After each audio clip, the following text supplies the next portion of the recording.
He's launched businesses that failed, he broke even and succeeded. A decade ago, he bootstrapped his own law firm, funding it with credit cards and retirement account withdrawals. Know firsthand what it means to take risks and bet on your dreams. I never felt quite comfortable as an employee.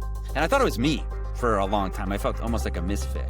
So there must have been a time when you realized, like, oh, this is so darn hard. This is not what I expected, but I'm going to make it work.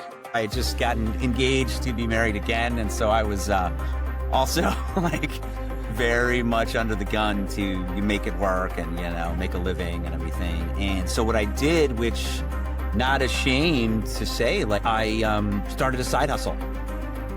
Is this a great way to get rich? No, but it's a great way to be free. And I think if freedom is what you're looking for, that's what entrepreneurship is all about. Well, today we have on the show Dave Sterrett. Dave is an M&A attorney and the founder and chief executive of Sterrett, Legal Dealmakers. It's Legal Dealmakers, just to get that right. And his journey really mirrors the ups and downs of his clients. He's launched businesses that failed, he broke even and succeeded. A decade ago, he bootstrapped his own law firm, funding it with credit cards and retirement account withdrawals. So you know firsthand what it means to take risks and bet on your dreams. And today I have Dave here to bless our audience with a peek behind the curtain as he shares what helped him make these shifts happen and to overcome those setbacks so that you can also overcome the same setbacks you might be facing today. And with that, welcome to the show. Thank you. That's a lovely introduction. Thank you so much, Karina. It's great to be here with you, and I'm such a fan of yours, and you know, love working with you, and it's an honor to be here. I'm really curious. You know, tell me what prompted you to start your law firm. You know, you said you believed in it so much that you withdrew from your savings basically to do that. That's taking a high risk. You really must have believed that this is the right path and that you're passionate about, because there are tons of other options. So right. No, that's a great question. And probably, you know, I would say for any entrepreneur, you can't necessarily separate your choice to start a business from also like your life, personal life, and the life experience you're going through. I think, and maybe this speaks to a bunch of people that you work with and that may be listening, I never felt quite comfortable as an employee. I felt like I was intelligent and hardworking, but I never quite figured it out, you know?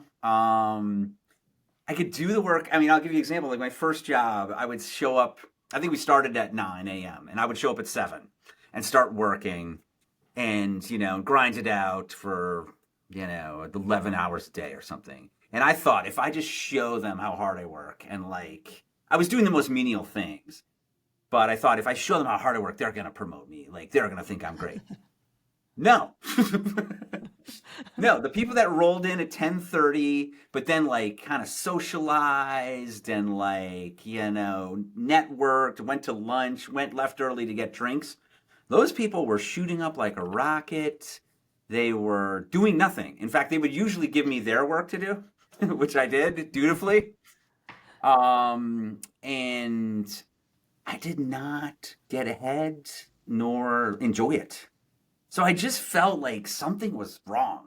And I thought it was me for a long time. I felt almost like a misfit, you know, in jobs. So I think that was the initial gnawing at me. And I don't know, like, if that, you know, something you kind of can connect with, but some of it's just not feeling like you fit in. I have, feeling that you don't fit in. I can tell you that I have conversations with corporate leaders who don't know how to self-advocate, or they don't want to socialize. They feel like it's a waste of time. And of course, like nothing replaces good work. You still have to do good work. So you did that. But this kind of socializing, it sometimes gets underestimated because you still do this in your business. I bet if we dug in and like what makes a business successful, you would tell me that relationship building is part of it. But you still value the relationships, but maybe the corporate in office setting is not for you. Maybe that's why you succeed more in the business world. Kudos to my productivity and my approach. But it's not about the hours. So what you're saying there resonates with me because this whole like you have to stay a certain amount of hours in order to account for your work. What do you want? Do you want results? Or do you want me to sit in the office? Being near nature and hiking and skiing and that kind of stuff. And I looked around for the jobs and they weren't great. And I was like, well, I could probably make that amount doing my own thing. Like, I was like, why don't I just give this a try? And then, yeah, realized how hard it was, but I just kept going. I don't know. I just didn't want to go work for someone else again. So once you realize how hard it was, I'm just curious because I mean, like I said in the introduction, right? And I read this on your profile too. You went all in, even dipping into your like retirement savings in order to Yeah. make it work. Oh, yeah. So there must have been a time when you realized like, oh, this is so darn hard. This is not what I expected, but I'm going to make it work. Yeah, there was. Yeah. And so I was, sort of personally too, I had just gotten engaged to be married again. And so I was also like very much under the gun to you make it work and, make a living and everything. And so what I did, which not ashamed to say, like I started a side hustle while I was also running that business. And I had, as a hobby, gotten a real estate license just to like sell a few properties here and there. And actually buy one or two myself at one point. So I went to this little brokerage in town and they said, hey, I'm a lawyer in town, but I need some more work. And can I just put my real estate license here and sell some real estate for you? And they said, sure. And I would sell some real estate or, fit stuff in. And I found a way to keep funding the law firm with other side hustles. But then the cool thing that came out of it I was like, well, wait a second, why? I've got to give, I think it was like half of the commission to the brokerage where I had my license. So then I thought, why don't I start my own brokerage? And it turned into a second business, right? And then I was able to keep 100% of the commissions and get more money for the law firm, and we still have the brokerage. Like we still use it occasionally. So what was pure necessity turned into be another business opportunity. People are like, why are you doing this? You're an attorney. And I'm like, because I don't have enough work. I don't have enough clients. I'm a startup company, and I didn't realize how hard it is to find new clients. That's true. Yeah, until you have a name, build a name for yourself, right? And people pass your name around. It takes time. And I keep being reminded of this quote. I don't know who said it, but overnight success is built over 10 years. Oh my gosh. I say I'm a 20-year overnight success, Karina. I've been a lawyer for 21 years. I think, I don't know if you feel like this, but it just takes so much time to build up a business. You're not, and I do believe like you're not failing. You're just, you run out of runway. And I think that was the thing I learned really early on is you just got to have enough cash to keep going. Just keep going. Our cash flow is golden. It's gold. And that's why I did that's why I, brought in money through other ways, got some lines of credit, just kept going. And then you're pivoting. And then you just, constantly pivoting to find the product service fit, really, or like, what I'm saying? Product market Instead fit, of yeah. product market fit, it's really service. But yeah. But I think you just gotta extend that runway as long as you can, and then be flexible. Be flexible. Yeah, I think staying in it is what I'm hearing from you. So there are people that give up way too early and they want the easy route. And I think TikTok doesn't do us a favor by telling everybody how easy it is to be a billionaire. I mean, it really wasn't. I mean, the law firm grew and like was steady and was fine. But it wasn't until like year 7 when it really, like that, they call it like that hockey stick growth, when it really started to grow a lot. Which was a long time to hold on. But I think the other thing is like I loved every moment of it. I still do, I think if you just love tinkering, you're just constantly tinkering, trying new things, experimenting, knowing almost all of them will fail, but you have fun with that, like you'll like it. Is this a great way to get rich? No. But it's a great way to be free. And I think if freedom is what you're looking for, that's what entrepreneurship is all about. You know, what you're saying is going to resonate a lot with the next generation. The younger generation entering the workforce has a different value system. And so, you know, I talked to a lot of corporate leaders, and one of them recently told me, she said, I'm not sure I understand how they think. They don't have the same ambitions. They have ambition. It's not like they don't have ambition, but you can't incentivize them with just, you know, a crap ton of money and say, you just, you know, work away, you know, put your life on hold. They don't want that. They want freedom too. And if they would have to put their life on hold for 20 years just to get to a certain amount of money, well, the conversations I've had was, you know, no, the value system changes. Freedom to, you know, how I spend my time and actually having a life to live is more important than making all the money in the world. Yeah, no, I think that's right. I mean, for me, like there's a great powder day. I want to just drop everything and go skiing, you know, and I can now, you know, and I live an hour, 45 minutes from a ski mountain. That's worth hundreds of thousands of dollars to me. But yeah, and I think for a lot of young people, they would say the same, you know. I mean, at some point, what's another dollar, you know? I mean, you can buy on a fancier watch or something, but like, I think you'd rather just be able to go skiing on a great day, you know. I don't know. So it depends, not for everyone, but yeah, I think it was just stubbornness, and I like the, you know, the freedom to make my own mistakes. Like, you know, it's freedom. You know, I do not like taking orders. I mean, I talk to my wife like I don't like people telling me what to do. Well, I'm a little bit of I don't want to say a rebel, but Yeah, like you, like taking orders. No, I feel yeah, smart enough that you can have an intelligent conversation with me, and kind of we bounce things off. And you like even like when I entered consulting, I was a junior, and what do I know about the world, right? But I would have an opinion. I would see something, be like, at least hear my idea, and then tell me yeah, why it's not good. Like, don't insult me by saying, here, I dictate to you what you need to do. I'm not a robot.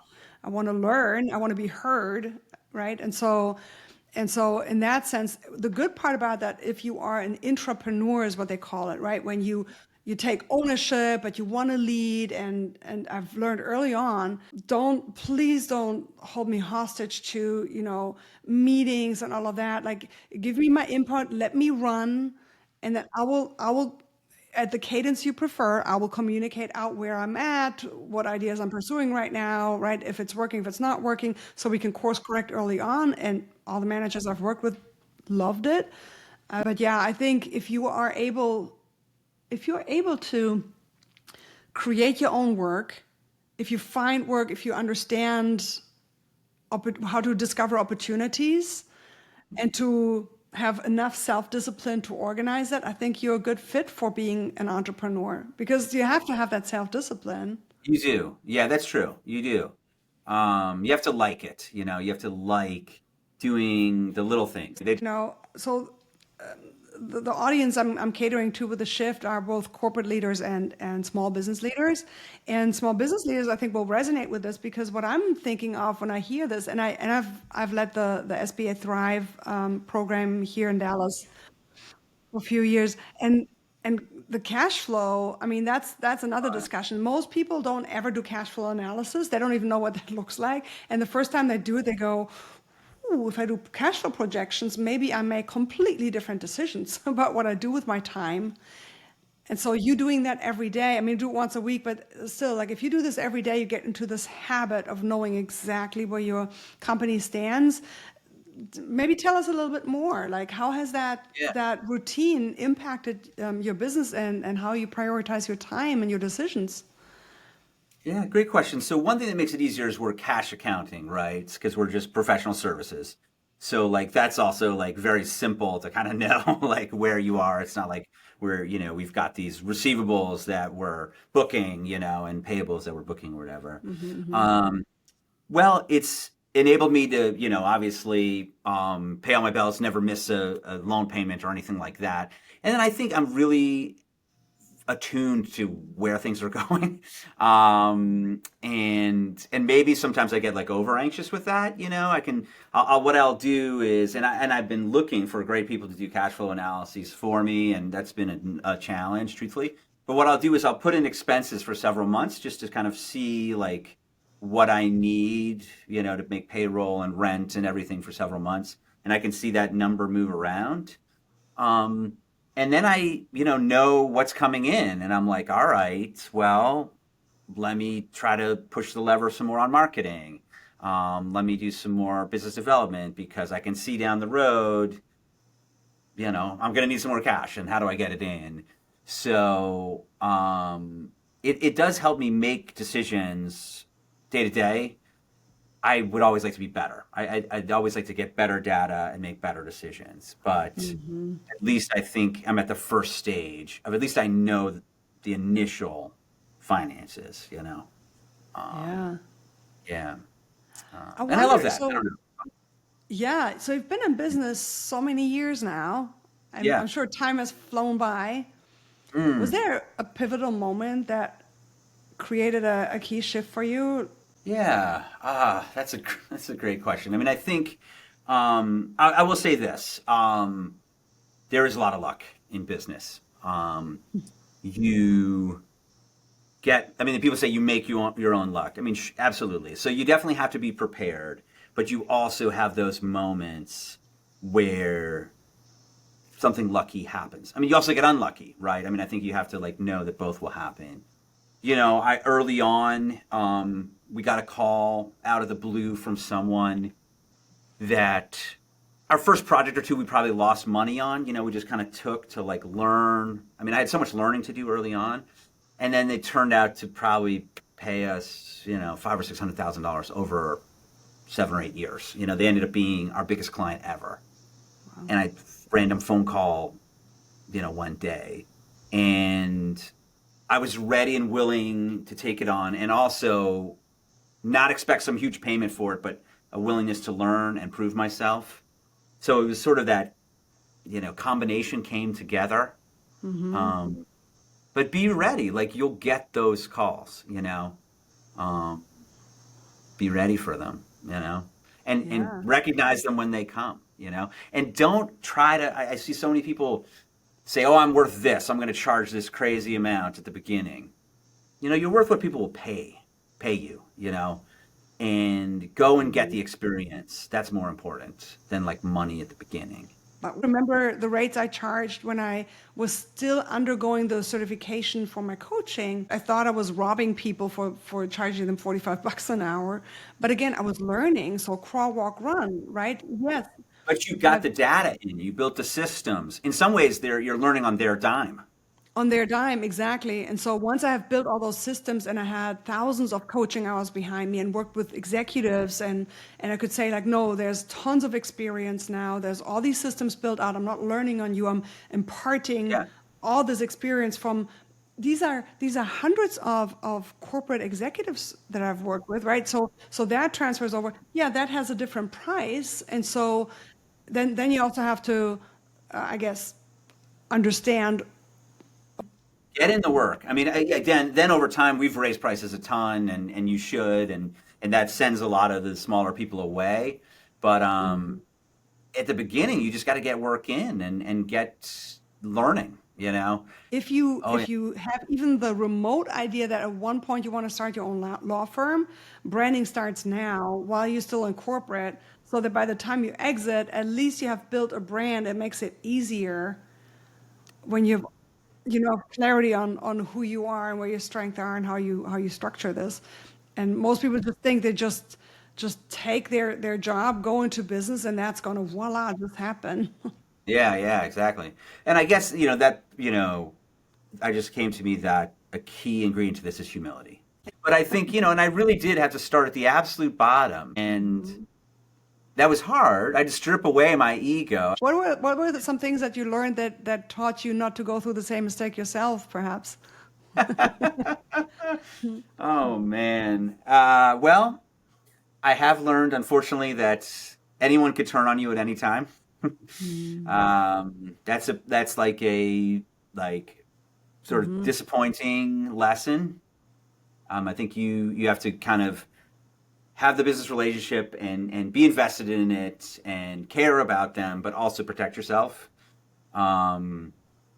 Especially when money's involved. That's been like a hard lesson to learn. And then I think too is like to try to put yourself in the other person's shoes and get it, like they're coming to you with a certain problem or certain issue, but like think about it holistically. I mean, I always say to people thinking about starting a law firm, it's like you're invested in them doing well because that also is how you will get paid. You can't separate what you're doing for them with the whole picture of what's going on. You know, but if they need connections, pick up your phone, call the connections they need. Why? It's a nice thing to do and it's helpful, but it's in your best interest too. You know, and people kind of like logically separate, you know, the success of their clients from like whether they should, you know, they owe them money, but they're totally intimately tied. No, if they succeed, you succeed. And even if they fail and you help them fail gracefully. Someone's going through something, like, I don't know, try to be human a little bit. Think about it is what makes you a good lawyer. And like, you know, I would think any lawyer that has no emotional intelligence is not worth his money. That is rare in the field. Isn't it? You know, you get so much further with that. Yeah. What would be a key principle that you have adopted over the years that you live and work by? Wow, you've got some great questions. I have integrity, you know, that matters much more to me than making a dollar. And if you ask me to do certain things, I'm not going to do it. I'm going to tell you not to do certain things because I don't think it's good for you. I don't think it's like harmful to you and others, even if I could make money on it. And I'm not for sale. Like that's the one thing that's really great about being totally free is I don't have to do that. I can take for me what is a moral stand. And sleep at night. And that I think is almost the ultimately like freeing thing. No one owns you and you don't have to compromise your principles. Yeah, well, the reason I was asking, I'm glad you shared that. I was asking what your top principle is because there's usually other principles or other values we also hold. Yeah, we want to be profitable. Yeah, we want to, you know, pay our bills and all of that. Some people would put that above the integrity. And so you have to know what's more important. Like, you know, rather than me paying a bill, I find some other way to pay that bill.